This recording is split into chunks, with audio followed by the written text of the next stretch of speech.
The eyes of the Ranger are upon you. While his name isn't Walker, he is played by Chuck Norris. 10 years before he started playing a Texas Ranger on TV, Norris brought another Ranger to life in a feature film. His name was J.J. McQuade. This martial arts practicing lawman brings down an international gun smuggler in an action-packed adventure released in 1983.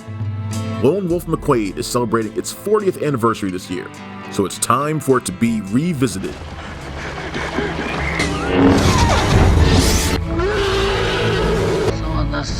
Writer B.J. Nelson was inspired to write Lone Wolf McQuade after hearing about the life of a real-life Texas Ranger, a man who also had the name Lone Wolf. Manuel T. Gonzalez. He had been a ranger from 1920 to 1951, and in that time, he busted countless criminals while patrolling Texas oil towns. Gambling houses, slot machines, whiskey rings, and dope peddlers were not tolerated, and if any bad guys gave him grief, he was known to have an itchy trigger finger. Legend has it that he shot 75 criminals during his 31 years of service, but he said that number was grossly exaggerated. One of his most famous cases was the unsolved Phantom Killer case in Texarkana, which inspired the 1976 film The Town That Dreaded Sundown, where the Gonzalez character was renamed Morales and played by Ben Johnson. But even though Gonzalez was his inspiration, Nelson's story was entirely fictional. It just happened to center on another Texas Ranger who preferred to work alone, and is on his way to legendary status, J.J. McQuade. Nelson envisioned the story as being a spaghetti western set in modern day. He even had spaghetti western star Clint Eastwood in mind while writing the title character. The El Paso-based McQuade is highly capable in the field. He can handle himself in a physical altercation or in a shootout, but his personal life is a disaster. His supercharged dope Ram Charger is coated in filth. His office is cluttered. His home, where he lives with his pet wolf, is such a mess that it's referred to as a piss house. And his dedication to his job has ended his marriage. His ex and their teen daughter Sally still live in El Paso, but not with him. McQuade's captain acknowledges that his record of unassisted felony arrests is unrivaled. Your record is unrivaled. But he doesn't like how McQuade conducts himself. The captain's idea of a ranger is a model citizen, a clean living, church-going, happily married pillar in the community. McQuade is seen as brutal, uncooperative, discriminatory, and obsolete. But then international gun smuggler Raleigh Wilkes ambushes a military convoy, stealing weapons to sell to terrorists around the world, and McQuade is just the hero we need to bring him down. His captain and the feds try to warn him off the case, but when Sally gets mixed up in the situation, it becomes too personal for McQuade to set aside. The script for Lone Wolf McQuade was brought to director Steve Carver by H.K. Dial, who also contributed ideas to the story. Carver instantly saw the appeal of making a spaghetti western-style 80s action movie, and when Eastwood passed on playing the title character, the director had a backup option in mind.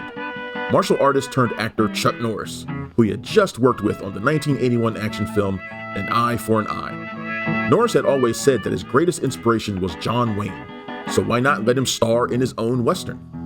Problem was, the way McQuade was written made Norris hesitant to take on the role. As Carver told the flashback files, quote, "I said to Chuck, this character is real seedy. We gotta get you more gruff and dirty. You gotta drink beer. You gotta have a beard." His first reaction was, "What about the kids? What are the kids gonna say?" And I said, "The kids will love you. Don't worry about it." He was very against drinking beer on screen and being dirty. I said, "But you're a Texas Ranger, a lone wolf. You're not gonna be clean." It took a while for him to accept that, especially the beer. He didn't want the kids to turn away. He wanted to be John Wayne. I said, "John Wayne was dirty in some of his pictures. Come on now." We finally got him to accept. The beer thing turned out to be easy, because he actually did drink beer, unquote. While getting the script in shape for production, Carver sought advice from his shooting buddy, John Milius, whose credits include Dirty Harry, Magnum Force, Apocalypse Now, Conan the Barbarian, and Red Dawn. Milius was able to help Carver solve some issues, including coming up with the opening sequence, where McQuade takes on horse thieves who have captured some fellow lawmen, and the fact that McQuade is told to work with a less experienced officer, Deputy K.O. Ramos, is reminiscent of a situation in Dirty Harry. With Norris in place as McQuade, Carver built a supporting cast around him. Robert Beltran was cast as K.O., who McQuade comes to accept as his partner. Prolific character actor R.G. Armstrong plays Captain Tyler, with another great character actor, L.Q. Jones, playing McQuade's newly retired mentor, Dakota. Leon Isaac Kennedy plays an FBI agent McQuade teams up with along the way. Turns out he's not such a lone wolf after all.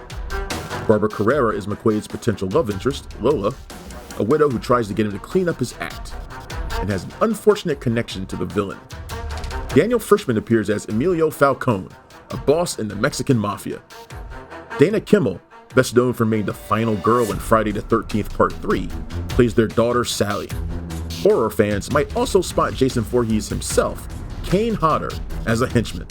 And as bad guy Raleigh Wilkes, we have David Carradine, turning the climactic sequence into a showdown between Norris and the star of Kung Fu. There's a long list of incredible action movies that were released in the 1980s. Lone Wolf McQuade isn't one you hear referenced often enough, as it deserves to be in the conversation as one of the best. We're not saying it's the best, but it's up there. The movie makes for a really fun viewing experience from the moment it opens with a spaghetti western-inspired title sequence, complete with a score composed by Francesco De Masi, doing his best to emulate Ennio Morricone. At times, the film is completely ridiculous. Witness the first action scene in the movie, where McQuade finds himself holding an Uzi surrounded by a dozen armed horse thieves. Some of the gang members are escaping on horseback, so who does he choose to shoot first? The guys escaping, of course. That's okay, because the armed men around him just wait their turn to get shot, not one of them attempting to return fire. They obviously know what movie they're in and are aware that it would be pointless to shoot at Chuck Norris. Moments of absurdity like that just add to the entertainment value. There are plenty more shootouts to come after that one, and ample opportunities for Norris to show off his fighting skills. The star allowing himself to get dirtied up for this movie was a great decision, and not just because it resulted in him growing his iconic beard. McQuade's filthy appearance, taste for beer, and his bad habits bring a lot of amusing moments into the movie. It's funny to see how dirty and cluttered his home and office are, and it's hilarious to see how annoyed he is when Lola shows up at his house and starts cleaning the place. He swipes the vitamins she has brought for him onto the floor, dumps the fruit she placed in his refrigerator directly into the trash, and digs his beer back out of the trash. As it turns out, beer for McQuade is the equivalent to spinach for Popeye. It enhances his strength. This is clearly demonstrated in what may be the most famous scene in the movie, which also involves the character's most prized possession, his truck, which can easily outrun other supercharged vehicles. After a failed assault on one of Wilkes' bases, McQuade is captured and beaten to the edge of unconsciousness. He's then placed inside his truck, which gets pushed into a pit that's filled in with dirt. He has been buried alive, but luckily, there's still a can of beer in the vehicle. He grabs the beer and pours it over his head, which gives him the strength to drive his supercharged truck right back up out of the ground. McQuade may well be the best character Norris ever got to play, and Carver gave him a great group of co-stars to work with. Beltran and Kennedy make their characters likable secondary heroes. Jones seems to be having a lot of fun playing Dakota. So does Frischman as Falcone. Friday the 13th fans will enjoy seeing Kimmel as McQuade's repeatedly endangered daughter. Armstrong is great as the stereotypical disapproving captain, and Carrera has some nice scenes as the woman who is inexplicably drawn to McQuade. At first she tries to clean him up, then she gives in and rolls around in the mud with him. After McQuade and his sidekicks have laid waste to numerous henchmen, it's time for the final showdown between the hero and Wilkes. Carradine gives a terrific villain performance throughout the film, oozing charisma while also making it clear that Wilkes is a very dangerous man. The martial arts confrontation between him and Norris is the moment we've all been waiting for, and the actors did their best to make sure this fight would deliver the goods. They even both refused to have stunt doubles for the fight. This has stirred up rumors that the fight turned real, but that's not the case. They both maintained their professionalism while filming the fight over the course of 4 days, and it was such a workout they could barely move by the end of those days. Carradine told Cyclotronic Video Magazine, quote, "We put our all into it. Chuck wanted us to do a fight that would be better than the one he'd done with Bruce Lee in The Way of the Dragon, and we were actually trying to go beyond that. I think we did, although photographically we didn't. But as far as the fight was concerned, the combination of the two styles, because I was very flowing and loose, and he was very solid and hard, I think we accomplished what we set out to do." Unquote.